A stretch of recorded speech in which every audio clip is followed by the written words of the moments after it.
Pessoal, nós estamos com o Andrei Moreira, que é médico homeopata, autor, escritor, é presidente da Associação Médico Espírita de Minas Gerais, além também de ser terapeuta de constelação familiar, falando sobre homeopatia e espiritismo. Andrei, o que é homeopatia? Nós podemos afirmar que é um tratamento espírita também? Então, duas perguntas em uma aí.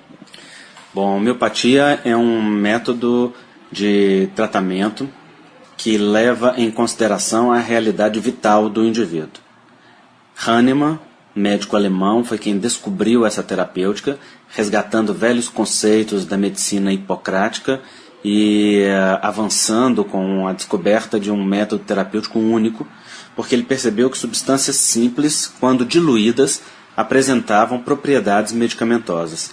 E estas substâncias, quando ingeridas por indivíduos sadios, elas produziam muitos sintomas. Ele descobriu então que estas substâncias, quando dadas para as pessoas que tinham os mesmos sintomas que elas eram capazes de causar, elas promoviam um estado de reequilíbrio no indivíduo. Reequilíbrio desta energia vital, que é a energia base do nosso organismo por detrás do funcionamento do nosso organismo físico. Então a homeopatia ela é uma medicina vitalista que se baseia em medicações diluídas que são aplicadas seguindo a lei de semelhança. Lei de semelhança significa, para se escolher uma medicação para um indivíduo, ela tem que ser compatível com a totalidade sintomática daquele indivíduo, com o seu caráter mental, emocional, com seus sintomas físicos.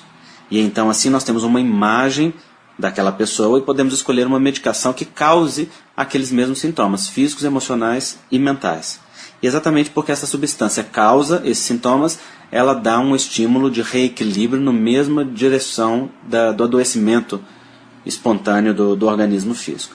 E isso promove uma reação da energia vital do organismo que não tinha força para reagir espontaneamente e que com isso ganha uma força muito grande, com esse estímulo medicamentoso, com esse estímulo artificial que uma medicação semelhante dá. Então a lei de semelhança que Hahnemann enunciou é esta: uma medicação para ser curativa, ela deve estar em consonância com o conjunto dos sintomas que o indivíduo apresente. É claro que uma pessoa também pode utilizar a homeopatia de uma maneira alopática, ou seja, ao invés de dar o reequilíbrio da energia vital seguindo a lei de semelhança, pode-se utilizar a homeopatia de uma maneira sintomática, apenas para tratar um órgão ou para tratar um sintoma. E neste caso, quando é utilizada assim, as pessoas não se preocupam com analisar do ponto de vista da lei de semelhança, mas de utilizar aquela medicação de acordo com o sintoma que ela cobre ou que ela causa.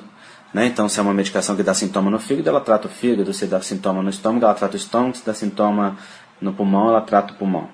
Então, muita gente que utiliza assim. E eu particularmente sigo a linha unicista, que é aquela que foi apresentada e prescrita por Hahnemann, que é que você utiliza um medicamento só por vez, e este medicamento indicado e aplicado seguindo-se a lei de semelhança. E podemos entender como um tratamento espiritual também, por conta dessa decorrência, até onde a homeopatia vai? Bom, a homeopatia em si ela é completamente independente do espiritismo, ou do ponto de vista de qualquer filosofia espiritual específica. No entanto, ela, como uma medicina vitalista, ela vai muito mais profundo que a medicina alopática e ela abre campo para inúmeras interseções e conexões com outros pontos de vista e outras filosofias. Hahnemann mesmo dizia que o objetivo do médico era dar um estímulo curativo ao indivíduo para que o melhor de sua natureza pudesse vir à tona.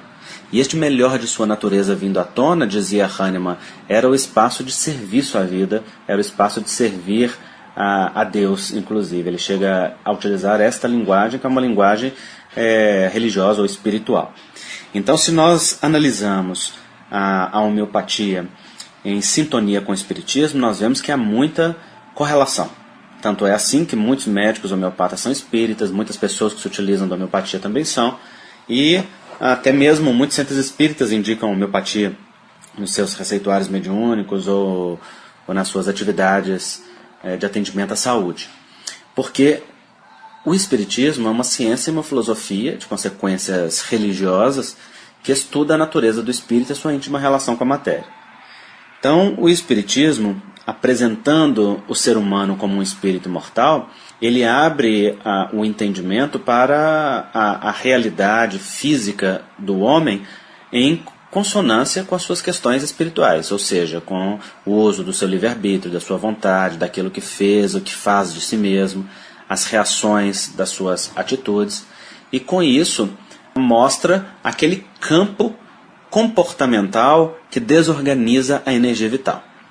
Energia vital esta que o próprio Espiritismo enuncia como sendo uma energia que compõe um corpo espiritual que nós chamamos de duplo etérico e que vitaliza a matéria, que animaliza a matéria. Então, nesse sentido, o Espiritismo não só concorda com a medicina vitalista homeopática, como também vai mais além, mostrando o campo comportamental e espiritual que desorganiza a energia vital e enunciando o espírito como o grande causador, seja dos seus processos de enfermidade e adoecimento, como também o grande responsável pelos seus processos de cura e de restabelecimento da saúde. Então, quando nós tomamos em conjunto estas terapêuticas, a compreensão filosófica do homem que o Espiritismo enuncia, o entendimento dos corpos espirituais, da energia vital, os mecanismos de ação do espírito na matéria, através do pensamento, do sentimento e das atitudes. E quando nós entendemos o mecanismo de funcionamento da homeopatia, dando um reequilíbrio da energia vital e ajudando para que o melhor da natureza do homem venha à tona, então nós vemos que são terapêuticas, são ideias, são filosofias que se casam perfeitamente e, portanto, andam lado a lado. Andrei, eu quero voltar numa questão quando você fala da diluição do remédio. E no popular nós entendemos que, vou fazer uma analogia aí bem simples, ou seja, se você quer um café mais forte, você põe mais pó. Se você quer mais fraco, você coloca mais água, menos pó. Ok. Como entender essa questão da homeopatia, que você diluindo, você potencializa o remédio? E aí, claro, uma provocação, não teria que ser ao contrário, mais remédio e menos diluição para fazer mais efeito, Andrei? Essa é a lógica alopática. A lógica alopática é aquela de que uma medicação, quanto mais concentrada, quanto maior quantidade, então mais efeito ela tem. E está certo isso. Mas do ponto de vista homeopático é exatamente o oposto. Quanto maior diluição, maior profundidade tem aquela potência medicamentosa ali de uma substância. Então, o medicamento, essa foi a grande descoberta de Hahnemann, né? Ele descobriu que as substâncias, quando diluídas, apresentavam esta força, e quanto mais diluídas, apresentavam mais. É porque, do ponto de vista energético, quanto maior tem a diluição, e essa diluição não é uma simples diluição, ela é acompanhada também de um processo de pancadas que extrai, que modifica o quanto energético ali daquela substância, ela vai entrando num nível cada vez mais profundo de energia. Então, acima da 12ª diluição, você não tem matéria mais. Você não encontra ali nenhuma molécula daquela substância original. A partir dali, você só tem uma memória energética daquela substância. E quanto mais diluído e maior potencializado, ou seja, né, maior estímulo com aquele método de preparação, para níveis mais profundos e mais intensos ela vai. Ou seja, extrai aquele quanto energético, é como se fosse levado a níveis, a campos cada vez mais profundo, em que o estímulo e o potencial de ação na energia vital ficasse cada vez mais profundo e mais intenso. E assim nós vemos na prática clínica que quanto mais diluída, mais ela age no mental, mais ela age no nível mais profundo, que é o mental, que a homeopatia nos enuncia, né? Então, é por isso que a homeopatia não pode ser provada em laboratório, porque ela não tem substância da mesma maneira que as questões alopáticas. Ela não pode ser mensurada ou quantificada utilizando os mesmos métodos. A homeopatia se impõe pelas evidências clínicas, pela lógica do pensamento e pelos seus efeitos que ela produz. E não porque se leva para um laboratório e se analisa do ponto de vista de quantidade de substâncias ou do método de ação dessa. Né? Então e é o que é difícil para muitas pessoas compreenderem, ainda mais aquelas que têm uma cabeça muito cartesiana e muito focada nas questões alopáticas, né? mas os mecanismos de ação são completamente diferentes. A alopatia trabalha no mecanismo do contrário. Então, uma medicação para combater o vômito é aquela que vai contra o vômito. Na homeopatia, uma medicação para combater o vômito é aquela que produz vômito. Então, o local onde elas atuam é completamente diferente. A alopatia atua no órgão que vomita. A homeopatia atua na energia vital que está por detrás daquele órgão. Né? Então, é naquilo que controla aquele órgão. E, portanto, num nível do corpo etérico e até mesmo do corpo astral, dentro do ponto de vista espírita, muito mais profundo. E por isso, naturalmente, a pessoa precisa ter uma compreensão do que seja a homeopatia e quais as fases do tratamento homeopático e como a homeopatia age. Porque o que nós observamos no dia a dia da prática clínica homeopática é que as pessoas vêm se tratar com homeopatia com cabeça alopática, querendo que a homeopatia haja da mesma maneira, querendo que siga os mesmos processos. E não é, são métodos completamente diferentes. Por exemplo, muita gente diz, mas a homeopatia ela é lenta. Isso é um mito completo. A homeopatia não é lenta, ela é rápida e muito mais rápida que a alopatia. Mas ela tem fases e etapas de ação. Então, por exemplo, uma primeira etapa que as pessoas desconhecem e que causa muita confusão é a fase da agravação. Aí as pessoas geralmente anunciam assim, eu ouvi falar que a homeopatia traz tudo para fora, bota tudo para fora. Não é exatamente assim. Essa é uma mistura de duas fases homeopáticas mal compreendidas. A primeira é a agravação e a segunda é a superficialização. A agravação é o seguinte, como aquela medicação é dada por lei de semelhança e ela produz os mesmos sintomas que ela causa, o primeiro estímulo dela no organismo é de provocar o organismo no mesmo sentido do adoecimento. Então, se é um organismo que está ali com uma tendência a vomitar e usa uma medicação que induz o vômito, a pessoa pode ter uma náusea maior ou momentânea ali no momento, logo depois da dose única, por exemplo, né, no caso da medicina homeopática unicista, que seja a agravação. Ou tem um outro sintoma que aquela medicação causa, porque o primeiro estímulo é o de provocação, é o estímulo no mesmo sentido do adoecimento daquele organismo. Então, esta fase de agravação ela é rápida, ela pode ser mais ou menos intensa, de acordo com a sensibilidade da pessoa à substância, ou a dose utilizada, ou a forma utilizada, isso depende de muitos fatores, mas a pessoa precisa compreender. Então, eu sempre falo com meus pacientes, né? Logo depois que você tomar a dose única, você pode sentir alguma coisa diferente que você não sente, ou pode ficar um pouquinho pior momentaneamente. Não assusta, isso é parte do tratamento, você não está piorando. Isso daí é a agravação e é muito bom sinal, porque a medicação que produz a agravação inicial, ela nos indica ter realmente sido eleita por lei de semelhança. E depois disso, vem uma exoneração, que é um processo de botar para fora aquilo que é necessário ser colocado. Então, acontece através de diarreias, de secreção, de corrimentos. Então as pessoas também precisam estar informadas disso para saber que aquilo não é um novo adoecimento, aquilo é um processo de exoneração. E depois traz para a pele. E é isso que as pessoas muitas vezes falam de botar para fora. Elas se referem ao piorar, que elas chamam de piorar da agravação, ou ao botar para fora, que é o superficializar, que é vir para a pele. A homeopatia tem umas coisas muito interessantes, Adriano. Ela ensina que nós adoecemos de fora para dentro e nos curamos de dentro para fora. Então, primeiro adoece a pele, depois as mucosas, depois o trato respiratório, depois o trato gastrointestinal, depois os órgãos internos e vitais, depois o campo emocional e mental. Então, o adoecimento segue esse sentido de aprofundamento, do mais superficial para o mais interno. E a cura se dá no exato contrário. Primeiro melhora o mental, o emocional, depois os órgãos vitais, depois o trato gastrointestinal, depois o respiratório, depois as mucosas, depois a pele. E isso depende de que nível também que o adoecimento está, né? Que se o adoecimento está no trato respiratório, então é só daí para frente. E aí a doença vai passando para os níveis mais superficiais. E às vezes, inclusive, voltando a ter sintomas antigos que a pessoa teve. Chama retorno de sintomas antigos. No mesmo caminho que a doença foi, ela volta. Então, momentaneamente, a pessoa volta a ter alguns sintomas que já teve. De repente eu voltei a ter uma tonteira que eu tinha lá atrás. É que lá atrás a pessoa simplesmente suprimiu o sintoma e ele aprofundou. Agora que ela está tratando, o adoecimento vai superficializando e voltando pelos mesmos sintomas que ele teve, nesse caminho de cura. Mas a pessoa precisa estar informada disso, para saber que aquele retorno de sintoma antigo, que é temporário, que é curto e que é parte do tratamento, ele é normal.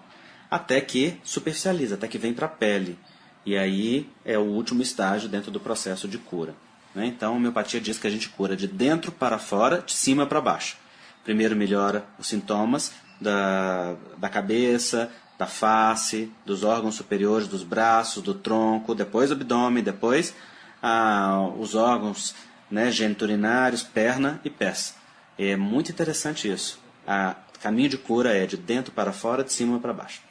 Andrei, eu quero voltar num ponto lá atrás que você fez um comentário sobre a questão, e exatamente isso que você comentou aqui, e que muitas pessoas também têm dúvida. Qualquer pessoa pode fazer o tratamento homeopático, qualquer pessoa pode fazer a utilização da homeopatia, e ela começa então, nós podemos entender, pelo campo físico e depois vai para o espiritual ou não, já que você fala que ela faz o caminho inverso, ou seja, os nossos defeitos, as nossas ações terão reações. Ok, então eu começo materialmente nessa encarnação a fazer uma coisa que lá atrás vai acabar atingindo o meu espírito, que é famoso, como nós costumamos falar, né, famosamente aí no centro espírita, teu perispírito está manchado, você foi mancha. A homeopatia como é? Então ela vem do espírito, perispírito, duplo etéreo, como você citou, para o corpo, ou é o contrário? Ela faz o caminho ao contrário? Eu estou pensando agora no tratamento. E também junto com essa pergunta, qualquer pessoa pode fazer tratamento? Ou seja, família que está nos ouvindo agora, tem uma criança com algum tipo de problema, algum sintoma, seja, enfim, supostamente espiritual, como eles acham, ou a questão material, pode ser feito também em qualquer idade? Como isso? Sim, qualquer pessoa pode fazer o tratamento homeopático, de qualquer idade. Não significa que o tratamento homeopático sirva para todas as coisas ou esteja indicado em todos os casos. Certo. Se ele está ou não indicado, isso depende do tipo de coisa que a pessoa tem. Então, por exemplo, nós não utilizamos a homeopatia para tratar câncer, para tratar HIV. Né? Isso daí você precisa de quimioterapia, de radioterapia, você precisa de tratamento antirretroviral, no caso da infecção pelo HIV. E então tem algumas outras patologias mais profundas, com lesões orgânicas, como os tumores e outros, que então não é o caso de se utilizar a homeopatia ao invés da alopatia. Né? A alopatia tem todo o seu lugar e todo o seu respeito, é uma bênção de Deus na vida de todos nós. Então nós temos que saber utilizar e não ser radicais nesse sentido. Então qualquer pessoa sim pode fazer tratamento, mas sabendo se aquela situação vai ser boa ou não para si, de acordo com a indicação médica e com a opinião de médicos competentes e sobretudo conscientes, né, responsáveis por isso. Então você disse com relação às questões espirituais. Não, se uma questão é de natureza espiritual ou obsessiva, então a homeopatia não vai atuar aí. Aí, no caso, é a reforma íntima do indivíduo, é o tratamento desobsessivo na casa espírita, através da evangeliterapia, que é a mudança íntima que a pessoa se propõe a partir do momento que passa a compreender o que no seu comportamento e atitude fere as leis divinas, o que está indo contra a ordem, o que está indo contra as leis de Deus. Então, esta mudança nos padrões mentais e emocionais, isto é tarefa do indivíduo. A homeopatia ajuda, mas não faz sozinha pelo indivíduo. A homeopatia ajuda o melhor da natureza do indivíduo a vir à tona. Então pode ajudar-nos a vencer padrões autodestrutivos, bloqueios emocionais, dificuldades e resistências mentais e emocionais, até mesmo a própria mudança. E isso sim, a homeopatia é extremamente útil. Mas no caso das questões espirituais, só a renovação íntima e a decisão firme e perseverante no bem pode verdadeiramente transformar estas situações. A questão do tratamento do corpo para o espírito e do espírito para o corpo. Então a homeopatia atua no nível da energia vital. Então o local de ação dela é no duplo etérico e no corpo astral. Ela vai atuar inicialmente no mais profundo, com repercussão imediata naquilo que está mais superficial. Ou seja, ela vai atuar no corpo espiritual, vai refletindo no corpo material. Sem dúvida. O corpo espiritual, nós sabemos, é a causa, é a fonte, né? É a origem daquilo que é físico. Então, a homeopatia, ela atua no nível da energia vital. E esta energia vital, nós estamos informados que está no duplo etérico. Mas também os espíritos nos dizem que, como é uma medicação energética, e sobretudo a depender da potência utilizada, ela também atua no nível mais profundo do corpo astral. Então promovendo modificações naquilo que ainda até poderia estar por vir. Né? Tem coisas que ainda começa a dar só um sintoma emocional, ou um sintoma que ainda não está no nível físico, de alguma maneira, e a homeopatia já atua ali. Andrei, você explicou quando você fala da questão de que ele vai no sentido contrário da doença, ou seja, percorrendo o mesmo caminho para obter a cura. Ok, como que eu percebo então algo que está começando? Você deu o exemplo, né? Vai da pele até a ponta do dedão, ou seja, vai pelo sistema respiratório, etc. Como que eu percebo então que eu posso começar a homeopatia ou que está na hora? Olha, eu acho que eu preciso buscar um médico homeopata porque eu estou tendo sintomas que eu não tinha. Eu vou citar alguns que eu nem sei se faz sentido, mas estou tendo muita enxaqueca, irritabilidade no trânsito está me causando outras coisas, tenho dor no estômago e não tinha tal. Como que eu percebo? E aí a minha pergunta se refere a um nível bem superficial, ou seja, no começo. Como que eu fico atento a isso? Você fica atento a tudo aquilo que saia do seu habitual ou do seu normal. Seja um sintoma físico, um sintoma emocional ou mental.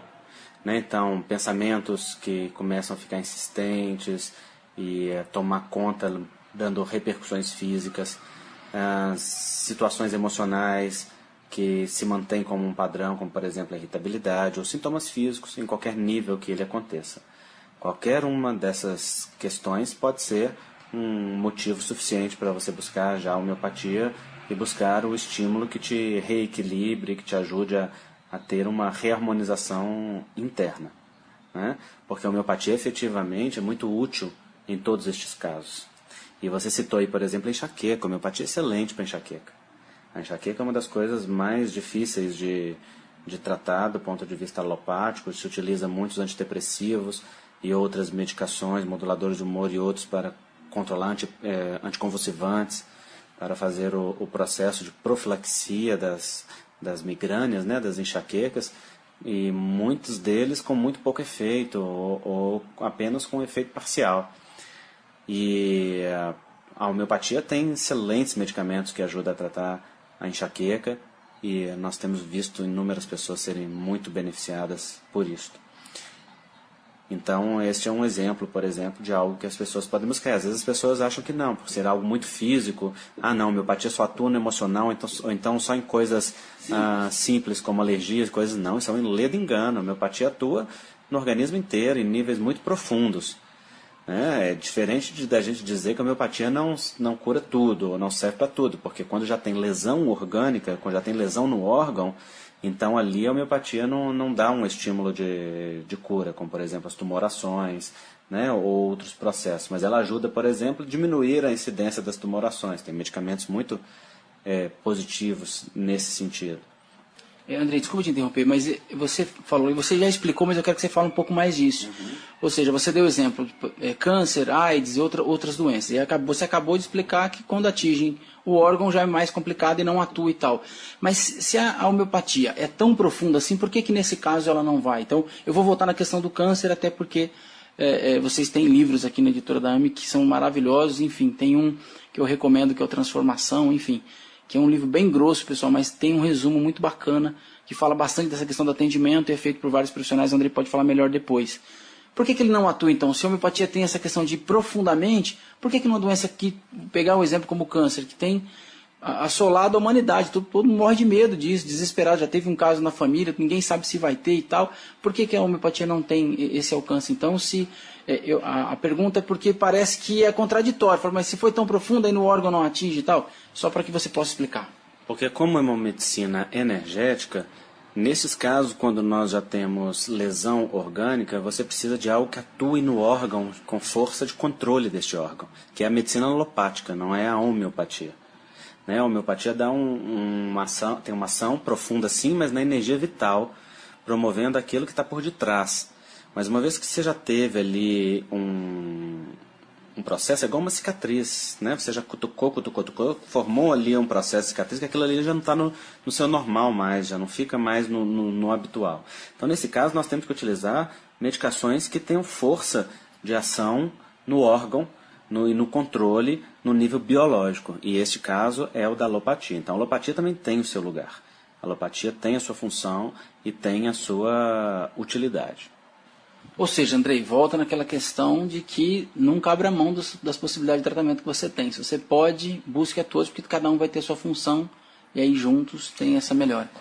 Sim, busque a todos, mas saiba o que buscar quando buscar, né? Porque quando nós estamos, por exemplo, em um tratamento homeopático, não se deve utilizar outras medicações, porque é mão e contramão, são dois movimentos distintos. Então, ao dizer que a alopatia tem o seu lugar, eu não estou também dizendo que ela deve ser utilizada junto com a homeopatia. Há muitos casos em que não é possível não fazer isso. Por exemplo, há muitas pessoas vivenciando tratamentos psiquiátricos ou questões mentais que utilizam medicações crônicas e que procuram-nos para tratamento homeopático, ou que têm diabetes e hipertensão e que também procuram.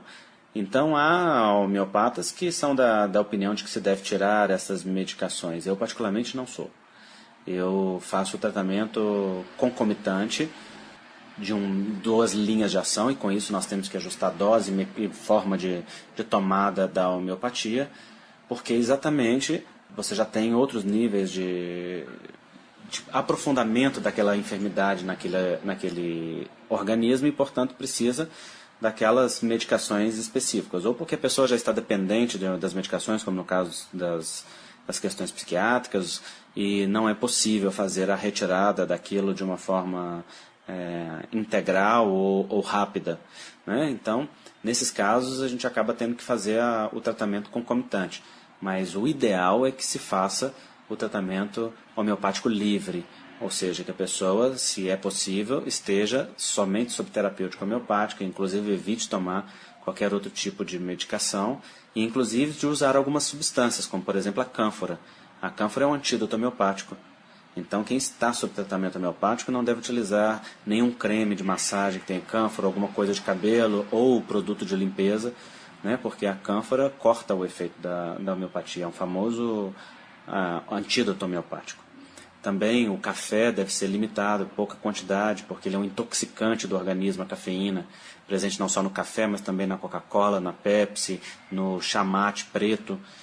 Então a pessoa pode tomar, mas tomar em quantidades pequenas, para que aquela substância não entre como um obstáculo à ação da homeopatia. A mesma coisa para os corantes, que estão presentes nos refrigerantes, ou qualquer outra substância que a pessoa utilize em excesso, né? Então, como se trata de uma medicina energética, e portanto também atuando em níveis sutis e de maneiras muito sensíveis, então ela também está sujeita a um impedimento por uma série de circunstâncias. E conhecer isso para que o medicamento possa atuar livremente e auxiliar a ter a melhor resposta terapêutica é muito importante. André, agora é o seguinte, pensando em homeopatia e espiritismo, você citou lá atrás também que tem algumas correlações muito próximas do espiritismo. Se eu te perguntar quais são, você poderia dizer quais são a proximidade em relação ao tratamento homeopático e aquilo que a doutrina espírita nos fala, enfim, prescreve para nós? Claro. Dentro da medicina espírita, nós concebemos que o espírito é que comanda o corpo. E, portanto, aquilo que acontece no corpo não é um vitimismo que nos acomete, é algo que está comandado pelos impulsos mentais e emocionais mais profundos.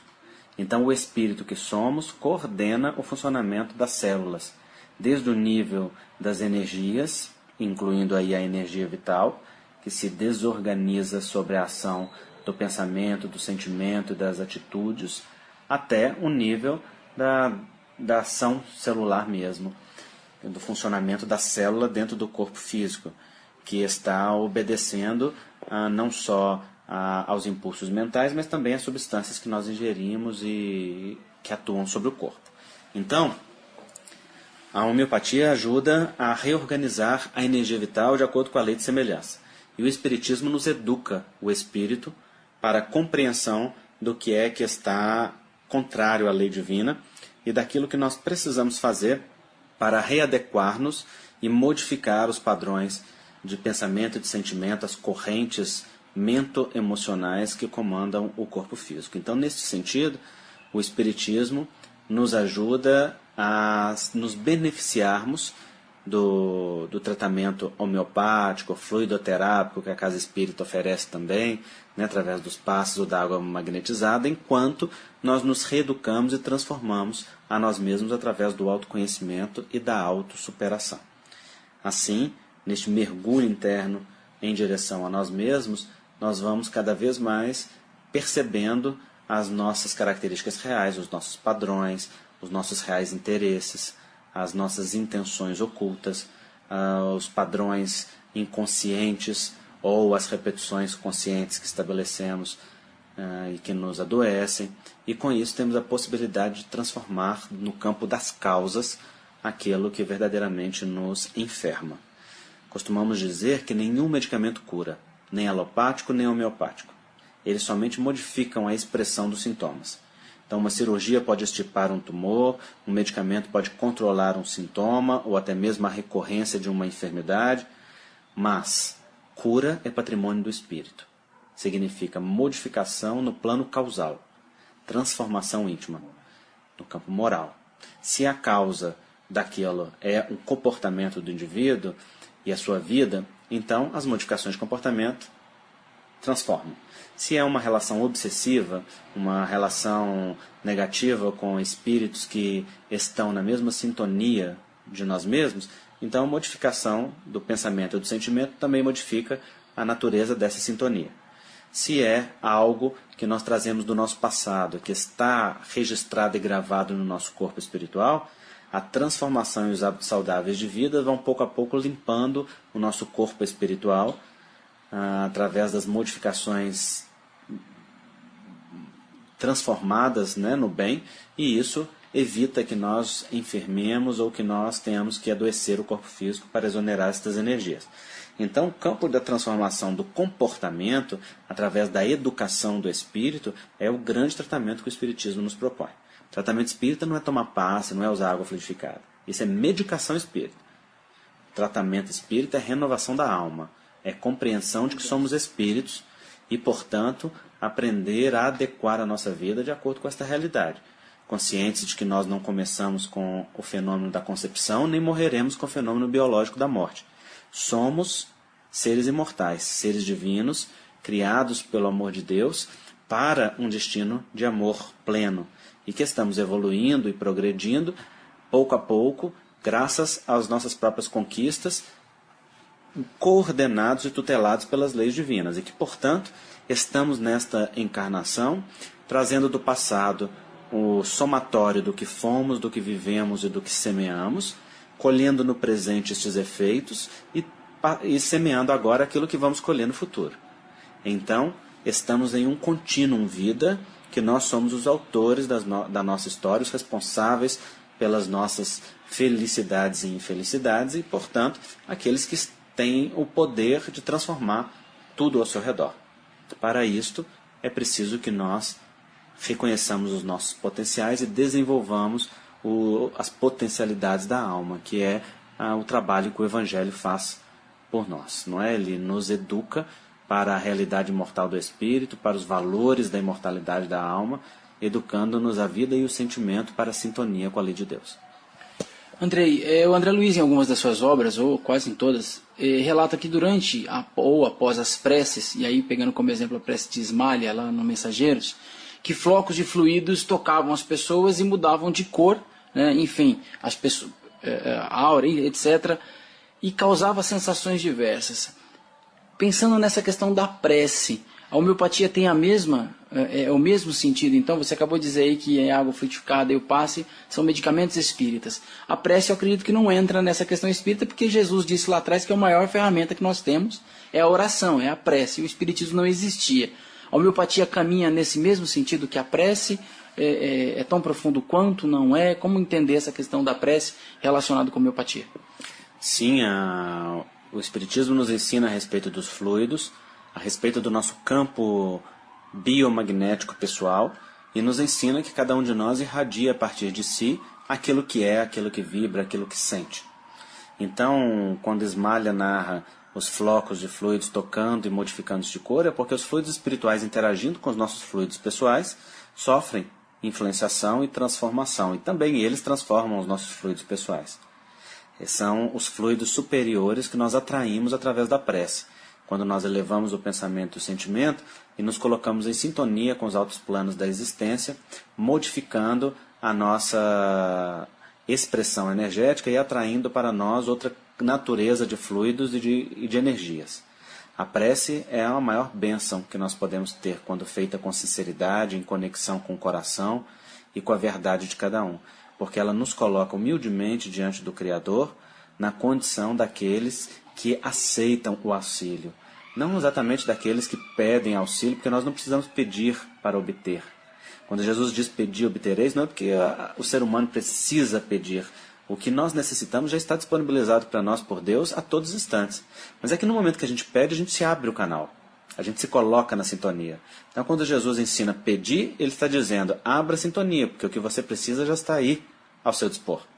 Né? E Deus, que te conhece muito melhor que você mesmo, está adiantado a você. Então, no momento que a gente atrai, a gente não só recebe, como também possibilita que mais seja atraído, que mais se movimente na nossa direção de algo. Então, a prece tem esse caráter de elevação humilde do pensamento, que abre a sintonia com os altos planos da existência e, portanto, atrai para nós o melhor. Se isto é utilizado em associação com a homeopatia, no desenvolvimento da espiritualidade pessoal do indivíduo, isso é maravilhoso.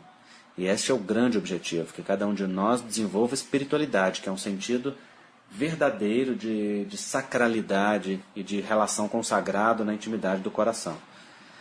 A prece funciona como um maravilhoso medicamento que não só potencializa a ação da homeopatia, como também amplia a expansão da consciência, que é algo que a homeopatia ajuda a fazer e que a prece faz maravilhosamente bem. Então são terapêuticas extremamente associadas. E eu diria sim que a prece também é uma terapêutica espírita, porque embora ela não tenha sido criada no espiritismo, ela seja anterior, no momento em que nós tomamos Jesus e o Evangelho como modelo e guia, como nos está ensinado por Kardec na questão 625 do Livro dos Espíritos, o espiritismo, neste caráter então de filosofia cristã, ele toma para si também os elementos sagrados do cristianismo, né, da real conexão com o divino, do despertar do divino em si, como algo em profunda sintonia com a sua filosofia. E se nós entendemos com a filosofia espírita que somos espíritos imortais, criados por Deus, no seu amor e caminhando neste amor, então nós compreendemos também que a prece, que as terapêuticas que Jesus nos ofertam, são enunciados da lei divina que nos colocam com o melhor à nossa disposição. Andrei, pensando nessa questão, você pode nos falar sobre a homeopatia e depressão? Provavelmente, até por conta de tudo que a gente tem vivido no mundo, a depressão tem aumentado cada vez mais. Qual a relação direta com a depressão? Pode ser atendido, não pode? É um ótimo recurso, um excelente recurso, até porque vem de uma tristeza, né? Talvez você ficar triste 1, 2 dias, talvez seja um início. Queria que você falasse um pouco sobre essa questão. Sim, a homeopatia pode ser muito útil para o tratamento da depressão leve e a moderada.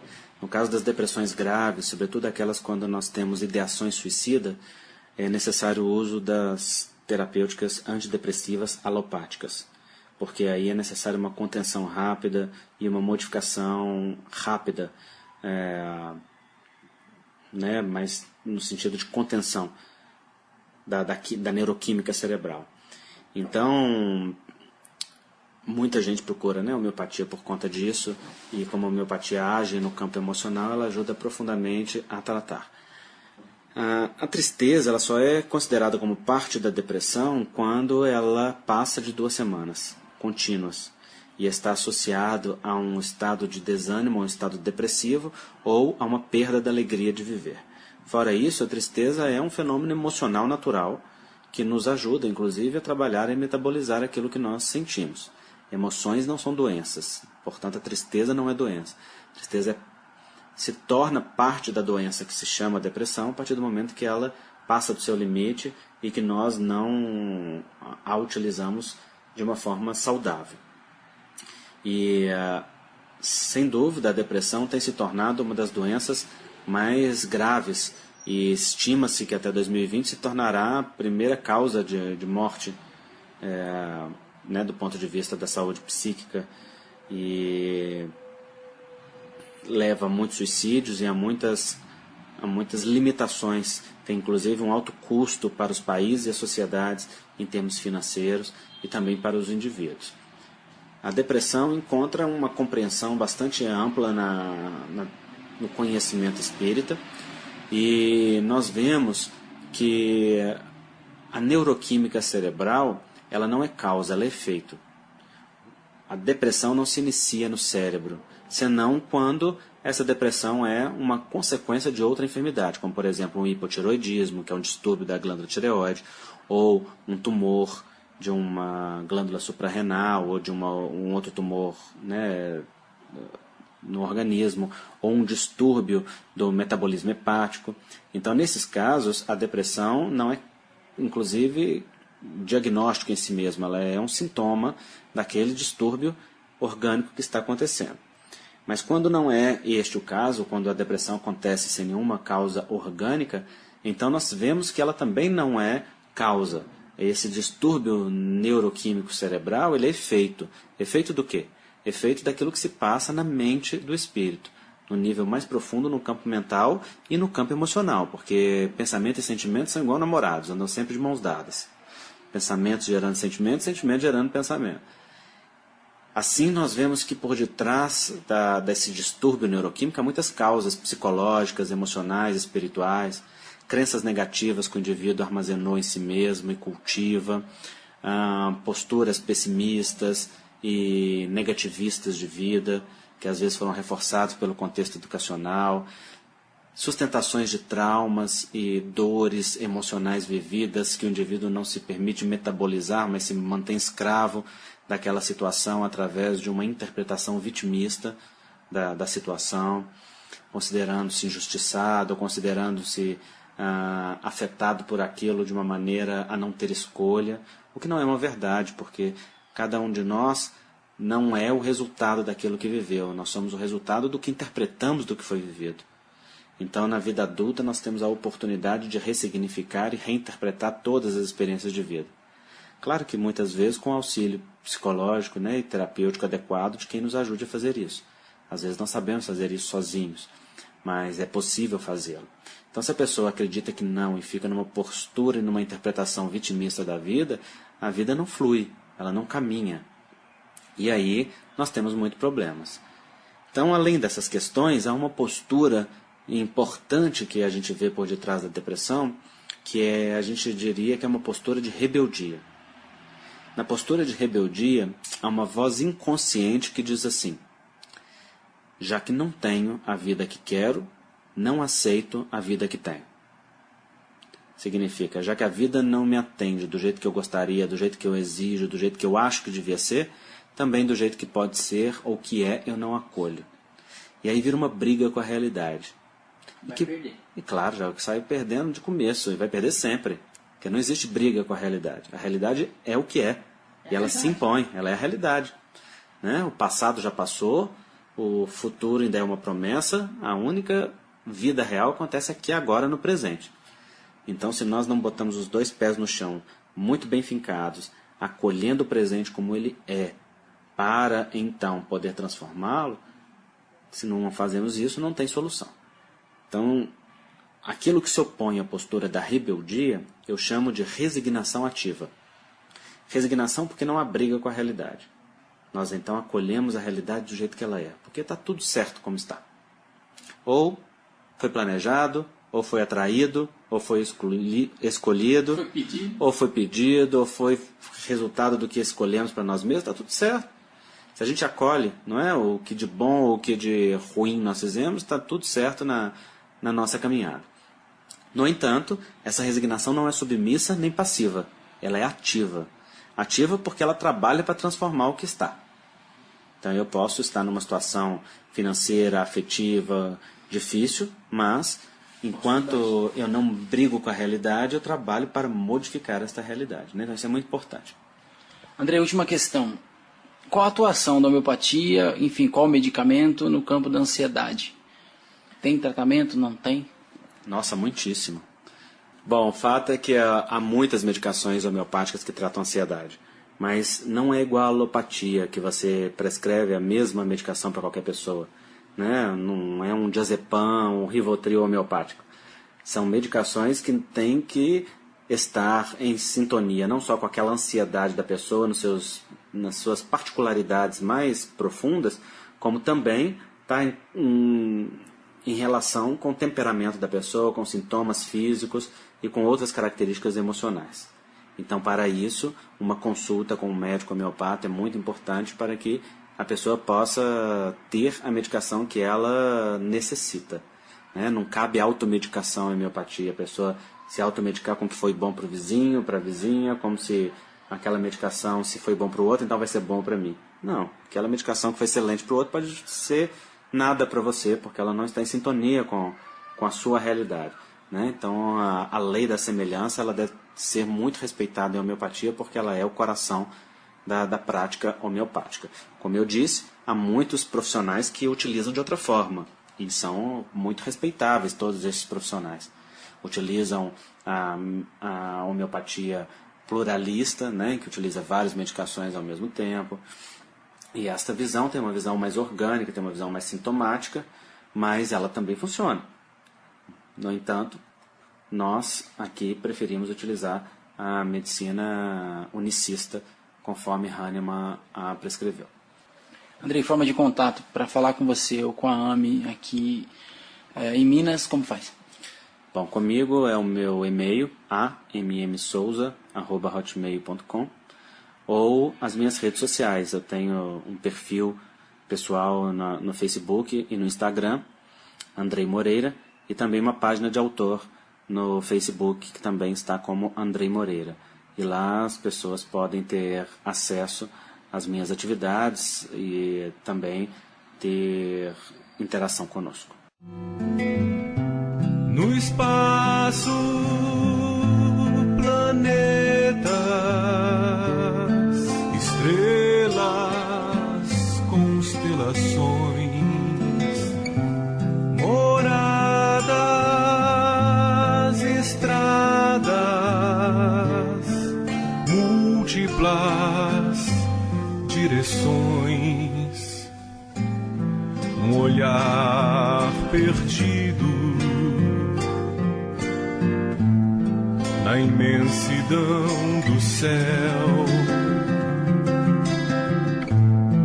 A mensagem, o aviso, retiram da morte o véu.